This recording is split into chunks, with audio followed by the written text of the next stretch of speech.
Assalamualaikum warahmatullahi wabarakatuh. Halo teman-teman Genbir semua, balik lagi bersama kita di sharing session di podcast BU Talk. Nah, gimana nih kabarnya teman-teman? Nah, pastinya teman-teman nih kayak asing gitu ya sama wajah-wajah di sini. Nah, kenalin dulu nih, aku Aji yang sebagai host akan memandu teman-teman mulai dari awal sampai akhir nanti. Nah, Genbiers, kita nih kedatangan tamu yang sangat hebat, sangat keren, sangat berilmu lah pastinya. Nah, siapa lagi kalau bukan Kak Alia? Tepuk tangan dulu dong. Nah, Kak Alia, minta tolong di say hey dulu dong Kak, buat teman-teman yang ada di sebagai penonton setia dari BI Talks ini Kak. Oke, halo teman-teman Genbi semua, kenalin, nama aku Catherine Alia Naima, biasa dipanggil Alia. Dan dulunya aku juga anak Genbi nih. Oh yes, keren Kak Alia ya. Nah, gimana nih Kak Alia kabarnya selama? Alhamdulillah ya baik ya Kak ya. Alhamdulillah. Teman-teman juga gimana nih kabarnya? Baik ya. Oke. Ngomong-ngomong nih Kak Alia, tadi kan Kak Alia nyebutin ya kalau Kak Alia itu alumni Genbi juga. Nah, Kak Alia di Genbi itu jabatannya sebagai apa sih Kak Alia? Kebetulan alhamdulillah di Genbi ini aku bisa menjabat selama 2 periode. Dan di periode pertama itu di tahun 2020-2021 aku menjabat sebagai sekretaris divisi pendidikan, dan di periode yang kedua itu aku sebagai sekretaris umum. Oke. Jadi Kak Alia ini berhasil dapetin 2 periode gitu ya Kak ya. Berarti dari semester 4 sampai lulus gitu ya Kak Alia. Iya. Oh, keren banget nih teman-teman. Harus bisa dicontoh nih buat teman-teman yang periode awal biar bisa ngikutin jejak atau langkah dari Kak Alia gitu ya teman-teman. Nah, tadi kan Kak Alia bilang kalau Kak Alia ini alumni Genbi. Nah, sekarang Kak Alia gimana nih Kak? Setelah lulus nih Kak Alia itu sibuk ngapain nih gitu? Ya, kebetulan aku ini kan baru sudah bulan Agustus kemarin ya, Dit. Oke. Terus alhamdulillah 1 minggu setelah wisuda itu aku langsung daftar beasiswa yang mau kita omongin nanti. Iya. Dan alhamdulillahnya lolos. Jadi setelah itu aku langsung ikut program dari Kemenaknya sendiri. Itu ada program pengayaan bahasa selama 2 bulan, dan itu tempatnya di Jakarta. Jadi baru banget nih minggu kemarin aku pulang dari Jakarta. Gitu ya Kak ya. Oh, ini memang Kak Alia ini kalau teman-teman tahu ya, tadi saya udah baca beberapa biografi dan rekam jejak dari Kak Alia. Kak Alia ini memang bisa dibilang role model atau panutan bagi teman-teman semua yang mau. Iya. Iya. Oke, mungkin bisa diceritain Kak, gimana sih Kak motivasi atau hal yang mendorong Kak Alia biar bisa dapat apa tadi yang double degree ya Kak ya, double degree di luar negeri Kak ya? Iya. Boleh tolong diceritain buat teman-teman semua nih Kak, apa yang mendorong Kak Alia gitu Kak? Mungkin aku awalin dulu ya. Boleh Kak. Sebenarnya apa sih beasiswa double degree ini, dan biar teman-teman yang di rumah yang nonton nggak bingung. Jadi beasiswa yang aku dapetin ini itu asalnya dari Kemenak. Penyelenggaranya itu langsung dari Kemenak yang kerjasama sama Kementerian Keuangan. Tahu LPDP kan ya pasti teman-teman semuanya. Jadi LPDP itu lembaga pengelola dana pendidikan yang ngeluarin beasiswa untuk anak-anak di Indonesia gitu. Nah, yang aku ikutin ini namanya itu beasiswa Indonesia Bangkit. Penyelenggaranya dari Kemenak, Kementerian Agama, kerjasama sama LPDP itu tadi. Jadi penyelenggaranya dari Kemenak dan uangnya langsung dari LPDP. Gitu. Gitu ya. Dan program yang aku ikutin ini namanya itu beasiswa Master Double Degree UUM dan PTKIN. Apa tuh Kak? Gimana Kak? Jadi BIB ini itu kerjasama dari University Utara Malaysia dan Universitas Islam Negeri yang ada di Indonesia gitu. Jadi yang kerjasama ada 5 universitas, bukan semua universitas Islam yang bukan ada di semua Indonesia. Ya Kak ya. Ada 5, yaitu ada UINSA, UIN Sunan Ampel Surabaya, ada UIN Raden Fatah Palembang, kemudian ada UIN Sunan Gunung Jati Bandung, terus UIN Mataram, sama satunya UIN Banjarmasin. Ada 5. Nah, terus jurusannya pun yang dipersyaratkan untuk program ini itu terbatas, ada 4 jurusan aja yang mau lanjut ke masternya ya. Itu ada ekonomi syariah, ada KPI, MPI, sama PAI gitu.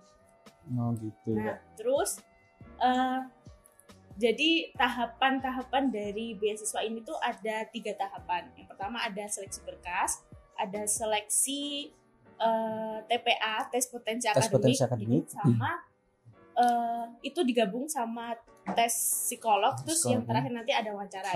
Gitu. Jadi kalau tadi pertanyaannya kan apa yang menginspirasi aku buat ikutan beasiswa ini gitu ya. Jadi sebenarnya bukan dari awal sih, di pertengahan kuliah itu aku sempat jadi pertengahan awal itu aku sempat kepikiran untuk kan di LPDP itu memang ada program S2 untuk ke luar negeri. Iya, Kak. Nah, kebetulan setelah aku wisuda itu aku dapat info kalau ternyata dari Kemenag sendiri itu juga ada program, apalagi ini double degree, jadi 2 tahun aku kuliah di 2 tempat dan langsung dapat 2 gelar gitu. Oh gitu. Nah itu kan menurutku sendiri lebih worth it ya. Lebih worth it. 2 tahun tapi kuliah di 2 tempat dan langsung dapat 2 gelar. Akhirnya join lah aku mendaftar di beasiswa double degree ini dan alhamdulillahnya lolos gitu. Oke. Oh berarti selama 2 tahun itu Kak Alia kuliah di 2 tempat gitu ya Kak ya? Atau gimana? Maksudnya yang satu online, satu offline atau gimana? 1 tahun di sini atau satu gimana gitu Kak? Ya. Kalau mekanisme proses perkuliahannya itu nanti aku 1 tahun pertama kuliah di University Utara Malaysia. Oh di luar negeri itu ya? Di Kedah, di Sintok. Terus di tahun kedua baru kuliah di UINSA gitu. Di kuliah, gitu. Jadi teman-temanku pun mereka mendaftarnya itu langsung menjurus mau pilih Universitas Islam Negeri yang di Indonesia itu di mana, terus nanti langsung sepaket sama UUM itu tadi gitu.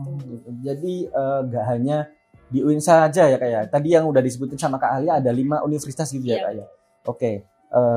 Kita lanjut ke pertanyaan yang kedua nih Kak Alia. Gen Beers pasti udah penasaran banget nih sama rekam jejak dari Kak Alia. Kak Alia boleh diceritain dong Kak, apa aja sih prestasi atau mungkin modal lah ya yang dibutuhin buat bisa daftar ke double degree ini Kak Alia?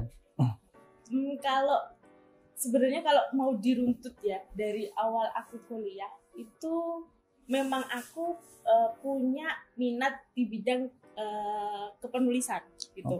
Jadi dari awal maba sekitar pertengahan semester 1 mau ke semester 2 itu aku memang tertarik di bidang kepenulisan. Jadi sejak saat itu aku ikutan lomba-lomba kepenulisan kayak esai, terus LKTI kayak gitu.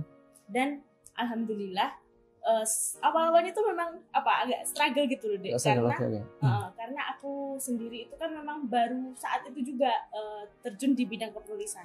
Tapi udah berani nyoba lomba gitu loh.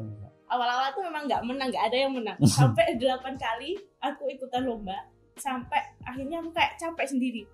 Aku nih ngapain sih kok ikut-ikutan lomba kayak gini? Kok susah-susah mikir tiap hari tapi kok nggak ada yang menang.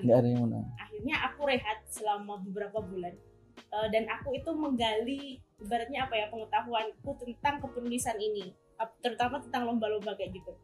Sebenarnya gimana sih caranya biar kita itu di lomba itu nggak sia-sia, gimana caranya buat menang lah ini. Terus akhirnya aku selama beberapa bulan itu ikutan kayak kan banyak tuh ada webinar kelas penulisan kayak gitu-gitu kan. Aku ikut itu semua, baca-baca buku di internet. Terus akhirnya aku ikutlah lomba yang ke-9 kalinya aku ikut. Dan alhamdulillahnya itu pertama kali aku dapet juara. Nah, dan itu pun tepuk tangan dong teman-teman. Dan itu pun aku nggak langsung yang juara 1, juara 2 itu enggak. Aku masih harapan 1 waktu itu. Tapi aku enggak menyerah lah istilahnya. Aku nyoba terus akhirnya sampai di akhir perkuliahan aku alhamdulillah dapat beberapa kejuaraan di bidang kepenulisan gitu. Selain itu kegiatanku selama kuliah itu fokus juga di organisasi. Jadi dari semester 1 aku udah ikut Hima Prodi Ekonomi Syariah karena aku memang dari Ekonomi Syariah dulu. Terus di semester 3 ikut Genbi sama KC Sedik Supel. Apa tuh Kak?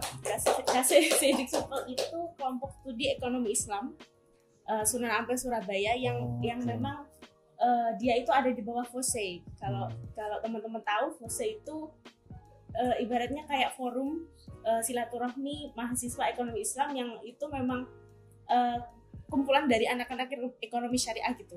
Dan dari situ aku dapat relasi banyak terutama, dan juga dapat informasi mengenai waktu aku semester 7 kan itu udah mau skripsian.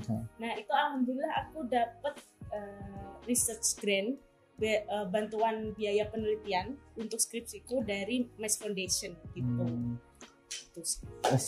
Boleh tepuk tangan dulu dong buat Kak Alia nih. Oke, emang Kak Alia ini selain pinter, cantik, emang berprestasi banget ya teman-teman Genbiers. Gitu ya Kak.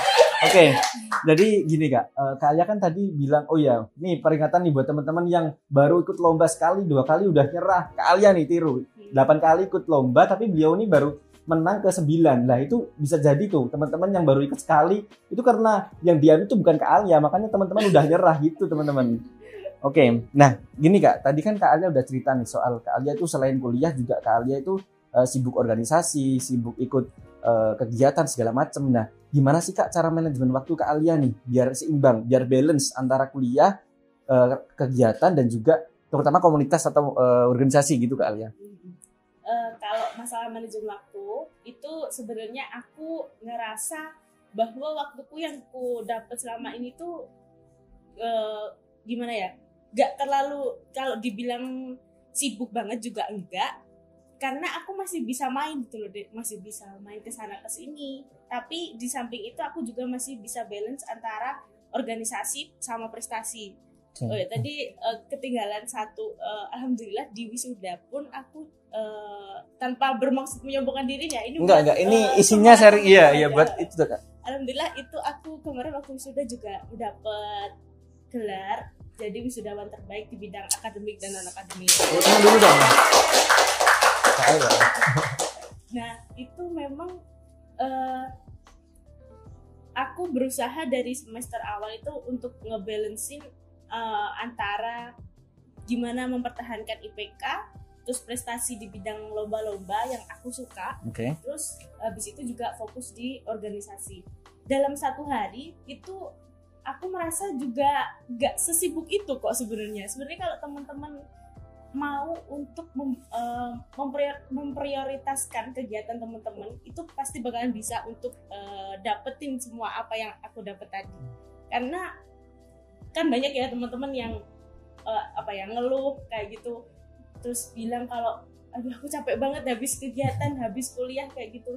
Padahal sebenarnya sama gitu, aku juga sama dapat sehari itu 24 jam kayak teman-teman, tapi karena aku memaksimalkan waktu tadi dan aku berusaha untuk gimana sih caranya ini dapat kegiatan yang bermanfaat dari waktu-waktu tersebut, ya jadinya alhamdulillahnya akan dapat hasil di kemudian hari gitu sih. Nah, nih buat teman-teman Genbiers yang kalau dapat tugas PPT udah ngeluh, nih contoh Kak Alia. Kak Alia itu udah dapat beasiswa, aktif komunitas, aktif kegiatan, organisasi segala macam. Selain itu di akhir atau di late game ya bahasanya kalau anak-anak game itu menjadi wisudawan terbaik nih. Keren banget nih, tepuk tangan dong buat Kak Alia. Nah, oke. Kita lanjut ke pertanyaan yang kelima ya Kak Alia. Nah, tadi kan kita udah ngomongin beasiswa dan segala macem. Nah, beasiswa double degree yang Kak Alia dapetin ini benefitnya atau impactnya ke Kak Alia itu apa sih Kak? Boleh diceritain dong buat teman-teman Genbiers semua. Oke. Alasan utama aku dapet dan mendaftar beasiswa double degree ini tuh yang pastinya itu tadi.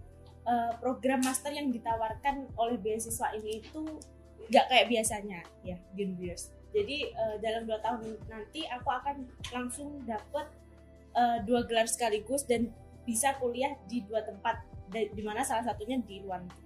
Udah pasti ketika kita kuliah di luar negeri nanti itu kita akan bertemu dengan banyak orang, gak hanya dari Indonesia aja tapi juga mahasiswa internasional dari luar negeri yang lain. Dan itu nanti pastinya selain menambah relasiku, aku juga pastinya dapat menambah tentang keilmuanku yang selama ini aku pelajari gitu. Dan jangan khawatir karena ini merupakan beasiswa, jadi benefit yang akan kalian dapat itu benar-benar banyak. Kalau dari LPDP sendiri yang didapat itu nantinya saat kalian udah di perkuliahan, kalian akan dapat living allowance.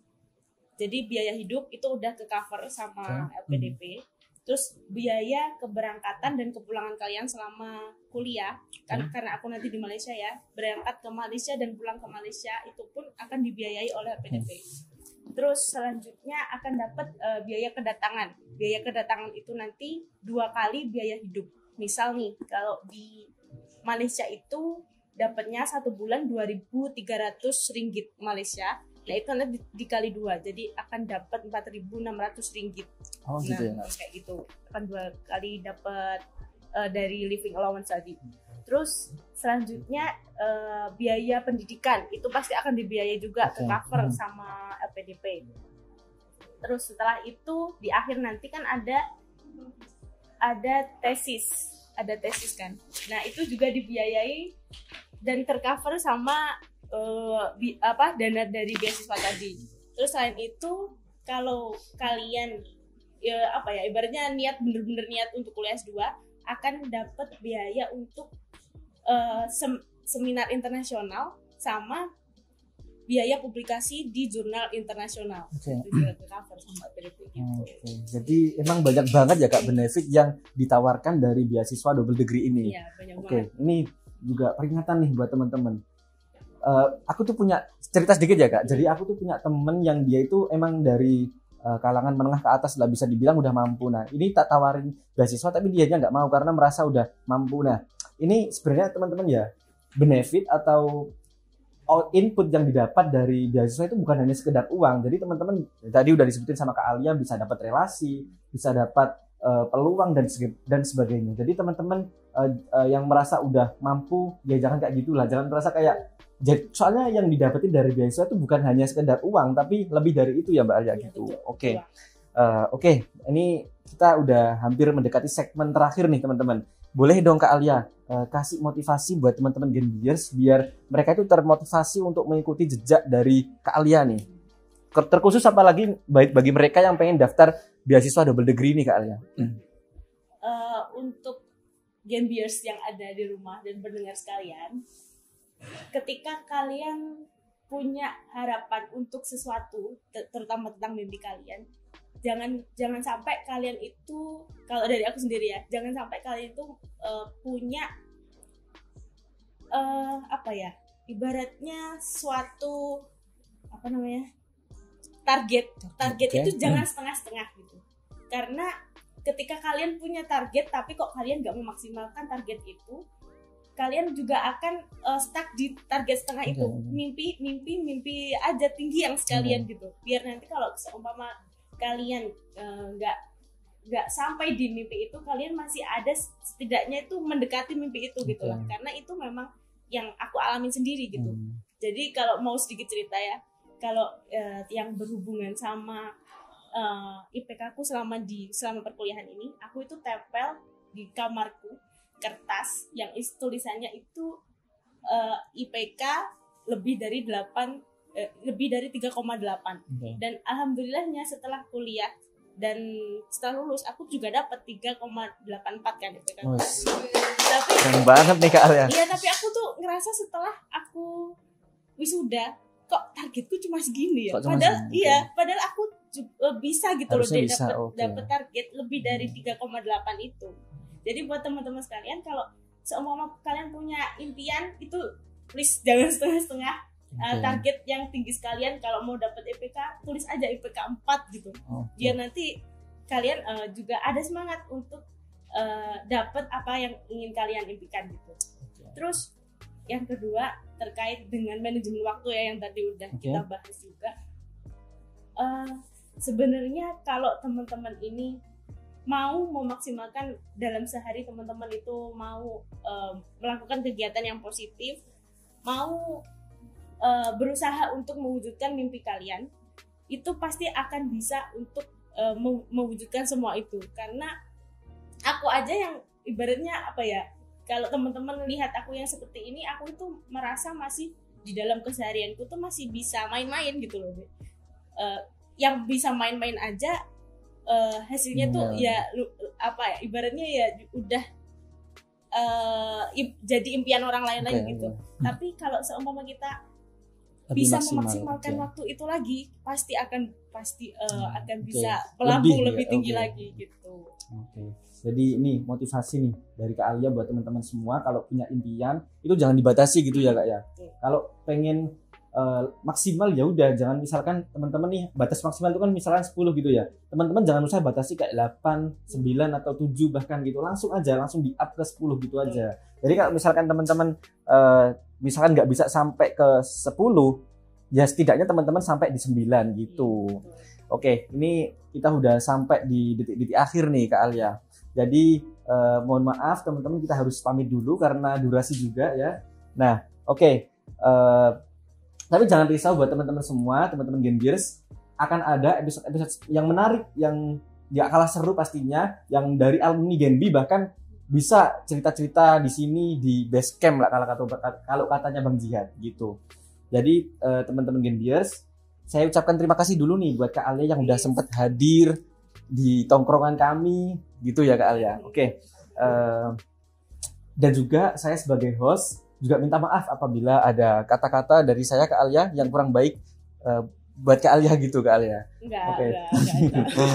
Oke. Ya udah, kami pamit undur diri. Assalamualaikum warahmatullahi wabarakatuh. See you on the next episode Genbiers.